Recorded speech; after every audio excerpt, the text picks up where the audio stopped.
vous êtes le président de l'école du parti, c'est une ascension remarquable. Qu'est-ce qui a favorisé cette ascension? Ce que je sais, c'est que ces ascensions successives m'apprennent beaucoup. Elles m'apprennent beaucoup de choses. Elles transforment ma nature, elles transforment mes connaissances du milieu politique. Et pour moi, ce sont des sources de motivation supplémentaires. Parce que, oui, j'en suis reconnaissante. Donc, qu'est-ce qui l'explique? Je ne saurais pas le dire. Après, il y a forcément des circonstances amélioratives, il y a des circonstances qui permettent peut-être des choses. C'est un peu comme le cycle de la vie, hein. Comme on dit, les gens naissent, ils grandissent, ils meurent, et d'autres naissent et d'autres les remplacent. J'ai la chance d'être entourée de personnes bienveillantes. On parle toujours du milieu politique en disant qu'il est difficile, qu'il est... Et même l'université, quand j'arrivais à l'université, on me disait « Ouh, c'est une mafia, ouh, tu vas voir ». Non, je suis arrivée à l'université, je n'ai rencontré que des personnes bienveillantes sur mon chemin qui m'ont aidé à progresser. Et pareillement, je suis entrée en politique et j'ai eu la chance de rencontrer des personnes bienveillantes qui m'aident à progresser. Quoique, j'ai envie de dire, j'avance sans tuteur. Et ça, je l'aime, je suis un esprit libre.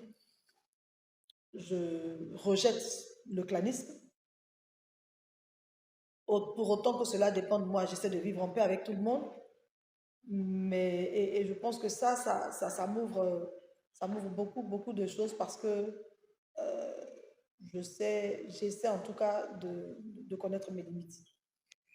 Et pour celles qui n'ont pas cette chance d'être entourées de bonnes gens. Mais il faut aller vers les gens. Moi, je pense, hein, le savoir, moi, je me rappelle, j'ai un professeur qui disait, le savoir, il ne vient jamais à vous, hein, il faut aller vers les gens. Donc, il faut n'avoir pas peur d'abord de montrer qu'on ne sait pas. N'avoir pas peur de montrer qu'on ne sait pas et n'avoir pas peur de demander comment ça se fait. Moi quand j'ai commencé, je ne savais pas lire les événements politiques, je ne savais pas, voilà, aller vers tel petit, ah, par exemple, telle chose, comment est-ce que tu l'apprécies, comment est-ce que tu penses qu'on agit, on écoute, beaucoup écouter. Et puis j'ai eu la chance, comme je dis, d'avoir des devanciers, même dans le parti, qui me disent, assieds-toi et puis écoute, c'est comme ça qu'on se forme. Donc, oui, moi je pense qu'il faut avoir l'humilité de reconnaître ses limites, mais pas de s'y arrêter et d'aller demander ce qu'on ne sait pas. Et voilà. Si vous ne demandez pas, si vous ne dites pas, d'abord si vous ne reconnaissez pas que vous ne savez pas, vous ne pouvez pas apprendre. Si vous ne dites pas que vous ne savez pas, on ne peut pas vous apprendre. Et moi, j'ai beaucoup appris. Parfois, juste une petite phrase, comment ça se passe, ou alors comment ça se fait, vous ressortez de là, mais avec des années de formation en une journée. En une journée. Avec une bagage intellectuelle. Oui. Je pense on pense peut-être à tort que quand on affiche ses insuffisances, on se déprécie. Mais non, on gagne beaucoup plus, je pense.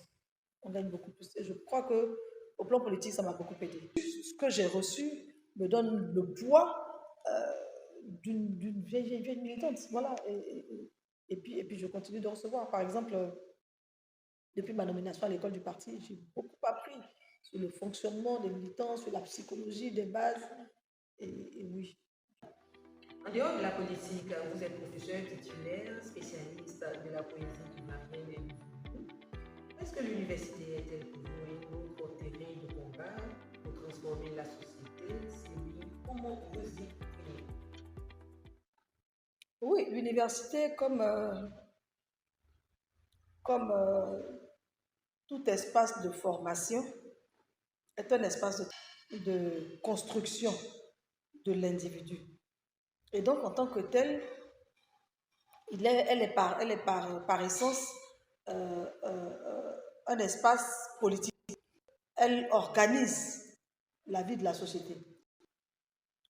Du coup, le modèle que nous voulons pour la société, c'est à l'université que nous commençons à le construire.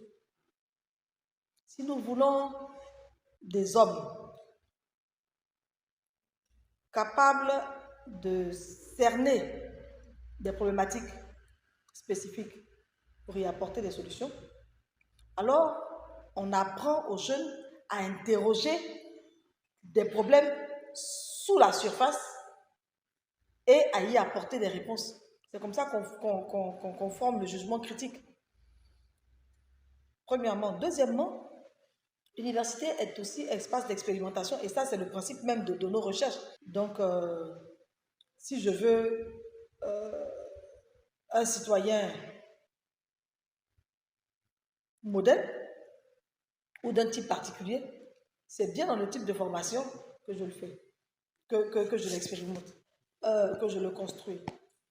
Personnellement, comme je dis, l'université, pour moi, avant d'être un espace politique, l'université est un lieu de témoignage. Témoignage, j'ai envie de dire, de foi. Et mon principe, c'est que par le travail, on peut se sanctifier. Je vous demanderai, bon, aujourd'hui peut-être moins parce que je me suis beaucoup assouplie, mais vous demanderez à mes premiers étudiants, vous demanderez à 100 étudiants, 97 vous diront, elle est difficile, elle est dure, elle est sévère. Oui, peut-être, mais je ne crois pas qu'ils vous diraient, elle ne nous donne pas tout. Parce que mon principe, justement, c'est de donner le maximum, donner le mieux que je peux. Même si sur le moment, l'étudiant a le sentiment d'une trop grande sévérité, d'une trop grande rigidité, cette sévérité, cette rigidité-là lui apporte ce dont il a besoin pour construire son être intellectuel. Et de ce point de vue-là, oui, c'est un lieu d'engagement. D'accord, merci professeur. Nous sommes au terme de cet entretien. On va vous demander d'adresser un message aux femmes. Surtout pas de l'éducation. On donne aux filles. Que déjà on commence, j'ai envie de dire, à ne plus éduquer des filles, à éduquer des êtres qui sont femmes ou qui sont filles. On a tendance, même inconsciemment, à éduquer les filles en les surprotégeant. Il ne faut pas qu'elles se blessent. Ça commence par des petites choses. Il ne faut pas qu'elles se blessent. Elle va se faire des cicatrices. Une femme qui a des cicatrices, c'est pas bien. Il ne faut pas qu'elle parle fort. Ou alors, tu es femme, ne fais pas comme ci, ne fais pas comme ça. Ne cours pas, ne grimpe pas aux arbres. Toi, tu ne peux pas jouer à la voiture. C'est déjà caricaturé. Tu peux pas. Et donc, on grandit en se disant, il y a des choses que nous, on peut faire, il y a des choses que nous, on ne peut pas faire.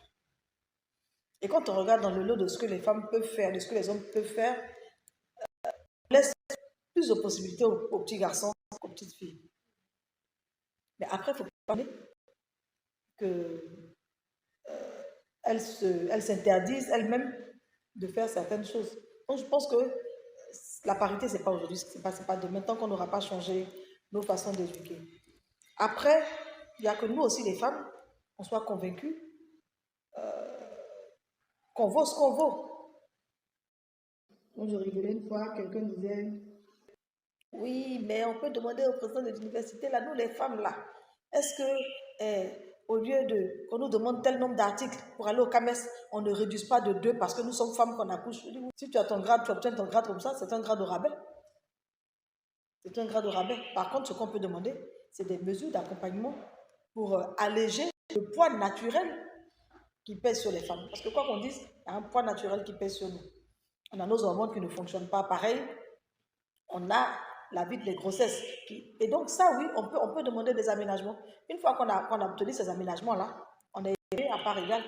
Et je pense que si on obtient ces aménagements-là, parce que c'est sur ça qu'il faut travailler, plutôt que de réclamer la parité, il faut réclamer plutôt la mise en place de mesures qui aplanissent les obstacles ou les barrières qui empêchent la femme de se lever. Une fois que ça c'est fait, à part égale, vous verrez que les femmes auront les mêmes capacités que les hommes. Ça, je peux le garantir. Merci, professeur. Tranche de vie aujourd'hui, c'est terminé. Marie-Clémence Adom, nous vous remercions pour ce moment d'échange riche et sincère. C'est moi qui vous remercie. Vous nous avez montré que l'engagement n'est pas une affaire de peur, mais de vision, que l'on peut être une intellectuelle rigoureuse, mère aimante et une militante acharnée sans jamais renoncer à ses convictions. Votre message est clair, les femmes ont toute leur place dans l'arène politique, non pas pour y faire de la figuration, mais pour y apporter leur expertise, leur sens du collectif et leur résilience. Chers téléspectateurs, à très bientôt pour une autre invitée de tranche de vie.